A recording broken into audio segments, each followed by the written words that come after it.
السلام علیکم ورحمۃ اللہ وبرکاتہ۔ الحمدللہ رب العالمین والصلاة والسلام علی نبینا محمد وعلی آلہ وصحبہ اجمعین وبعد۔ طلبہ عزیز، ہم لوگ اس کتاب میں بیع فضولی سے متعلق پڑھ رہے تھے کہ بیع فضولی کی صورت یہ ہے کہ کوئی شخص دوسرے کے سامان کو اس کی اجازت کے بغیر عقد کرے، یعنی دوسرے کے سامان کو اس کی اجازت کے بغیر فروخت کرے یا دوسرے کے مال سے، دوسرے کے پیسے وغیرہ سے اس کی اجازت کے بغیر کوئی چیز خریدے۔ اس کا حکم کیا ہے بیان کیا گیا تھا کہ اگر بیع فضولی کے بعد اس کا مالک یا اس کا ولی اس چیز کو قبول کر لے، اس عقد سے راضی ہو جائے، اس کی اجازت دے دے، تو ایسی صورت میں وہ بیع نافذ ہو جائے گا، وہ صحیح ہوگا۔ لیکن اگر بیع فضولی کے بعد اس کا مالک یا اس کا ولی اس بیع کو قبول نہ کرے، اس بیع سے راضی نہ ہو، اس کی اجازت نہ دے، تو ایسی صورت میں وہ بیع باطل ہو جائے گا، وہ بیع منسوخ ہو جائے گا۔ اس کے بعد آگے بیع فضولی کے جواز کی ایک دلیل کہ بیع فضولی کے بعد اگر اس کا مالک اس بیع کو قبول کر لے تو ایسی صورت میں وہ بیع نافذ ہو جائے گا۔ اس سلسلے میں ہم نے صحیح بخاری کی وہ روایت جسے عروہ البارقی رضی اللہ عنہ نے بیان کیا ہے، ہم نے گزشتہ درس میں پڑھا تھا۔ اس کے بعد دوسری روایت ہے وَرَوَى ابو داؤد والترمذی، اور ابو داؤد اور ترمذی رحمہم اللہ نے روایت کیا ہے ان حکیم بن حزام،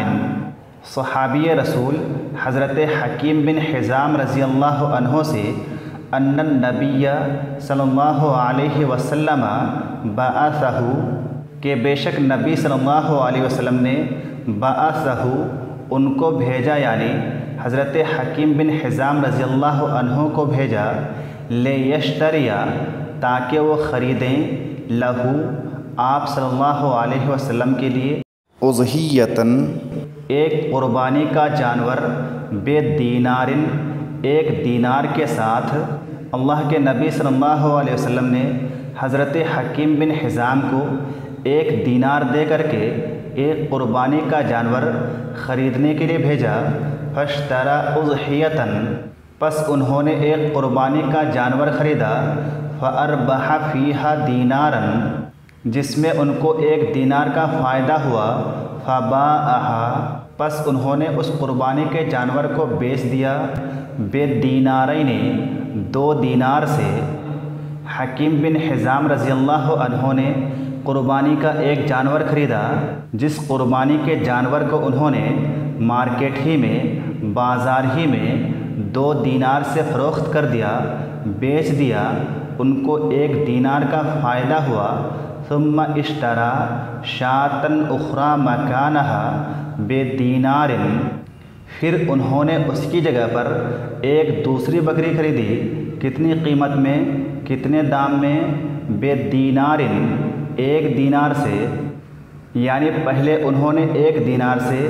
ایک بکری خریدی، پھر اس بکری کو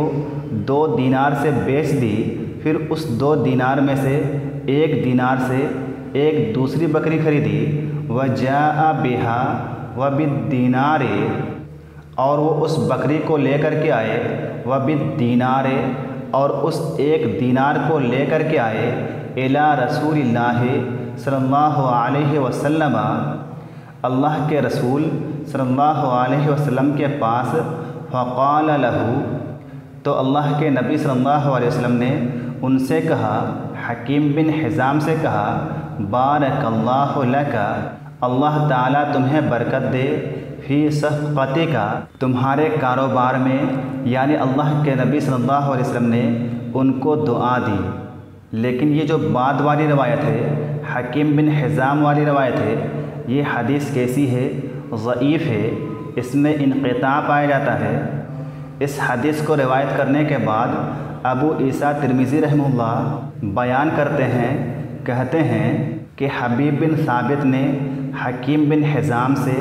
میرے نزدیک سنا نہیں ہے۔ اس کے بعد ان دونوں حدیثوں میں سے پہلی حدیث سے متعلق صاحب کتاب کہہ رہے ہیں کہ ففی الحدیث الاول، کہ پس پہلی حدیث میں ان عروہ کہ بے شک عروہ البارقی رضی اللہ عنہ نے اشترى الشاة الثانیة دوسری بکری خریدی وباعها اور اس دوسری بکری کو انہوں نے بیچ دیا دون اذن مالکها اس بکری کے مالک کی اجازت کے بغیر وهو النبی صلی اللہ علیہ وسلم اور اس بکری کے مالک کون تھے؟ اللہ کے نبی صلی اللہ علیہ وسلم تھے۔ فلما رجع الیہ پس جب وہ آپ کے پاس لوٹے وَأَخْبَرَهُ اور انہوں نے آپ کو خبر دی أَقَرَّهُ تو آپ نے اس بیع کو برقرار رکھا، باقی رکھا، وَدَعَا لَهُ اور آپ نے ان کے لیے دعا فرمائی، فَدَلَّ ذَلِكَ تو یہ چیز دلالت کر رہی ہے عَلَى صِحَّةِ شِرَاءِ الشَّاةِ الثَّانِيَةِ دوسری بکری کے خریدنے کی صحت پر وَبَيْعِهِ إِيَّاهَا اور اسے بیچنے کی صحت پر، ان دونوں چیزوں پر یہ حدیث دلالت کر رہی ہے۔ وَهَذَا دَلِيلٌ عَلَى صِحَّةِ بَيْعِ الْإِنسَانِ مُلْكَ غَيْرِهِ تو یہ چیز دلیل ہے عَلَى صِحَّةِ بَيْعِ الْإِنسَانِ مُلْكَ غَيْرِهِ انسان کا دوسرے کی ملکیت کو بیچنے کی صحت پر کہ کوئی انسان دوسرے کی ملکیت کو، دوسرے کے سامان کو بیچ سکتا ہے۔ وَشِرَائِهِ اسی طرح سے یہ حدیث اس بات پر بھی دلیل ہے کہ کوئی شخص دوسرے کے سامان سے، دوسرے کے مال سے، دوسرے کے پیسے سے اس کے لیے کوئی سامان خرید دے دون اذنہ اس کی اجازت لیے بغیر، کوئی شخص اس کے مال سے، اس کے پیسے سے اس کے لیے کوئی سامان خرید سکتا ہے۔ وَإِنَّمَا يَتَوَقَّفُ اور یہ چیز موقوف ہے عَلَى الْإِذْنِ اجازت پر۔ مال کا مالک اگر بعد میں اجازت دے دیتا ہے تو ایسی صورت میں وہ عقد صحیح ہوگا، غلط نہیں ہوگا۔ لیکن اگر معاملہ اس کے برعکس ہو، یعنی مال کا مالک اس عقد سے راضی نہ ہو، اس کی اجازت نہ دے، تو پھر ایسی صورت میں وہ عقد صحیح نہیں ہوگا۔ کیوں صحیح نہیں ہوگا؟ مخافۃ ان یلحقہ من ھذا التصرف ضرر اس خوف کی وجہ سے،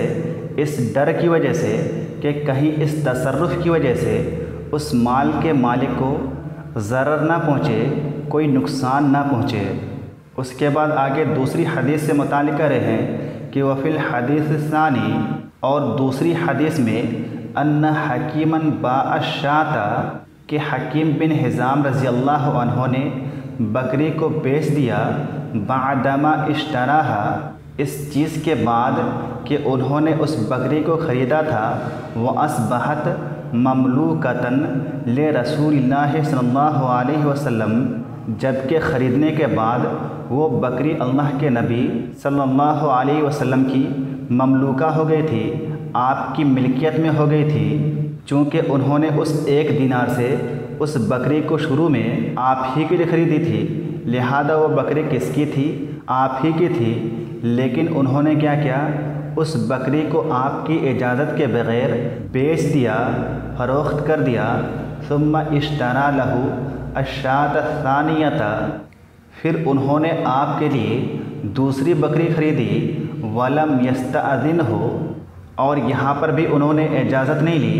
بغیر اجازت کے انہوں نے بیچ دیا۔ وقد اقرہ الرسول صلی اللہ علیہ وسلم علی تصرفہ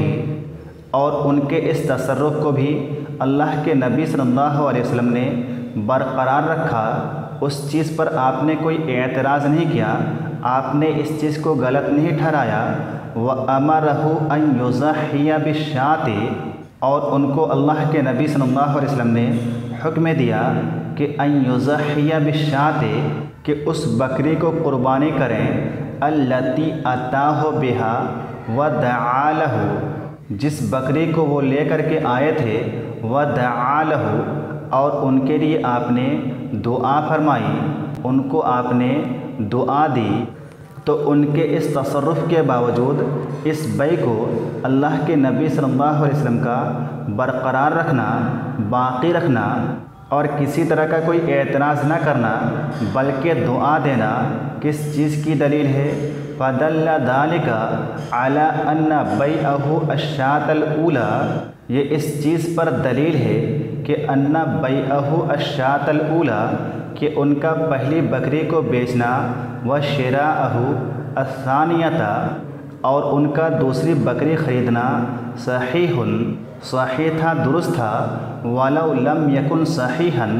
اور اگر وہ صحیح نہ ہوتا، درست نہ ہوتا، لَأَنْكَرَهُ عَلَيْهِ، تو آپ صلی اللہ علیہ وسلم ان پر انکار کرتے،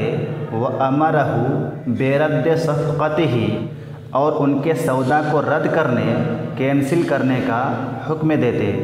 تو بہرحال خلاصہ کلام یہ ہے کہ بیع فضولی جائز ہے، صحیح اور درست ہے، جبکہ اس کے اصل مالک کی طرف سے اس بیع کی اجازت حاصل ہو۔ تو آج کے لیے بس اتنا ہی۔ السلام علیکم ورحمۃ اللہ وبرکاتہ۔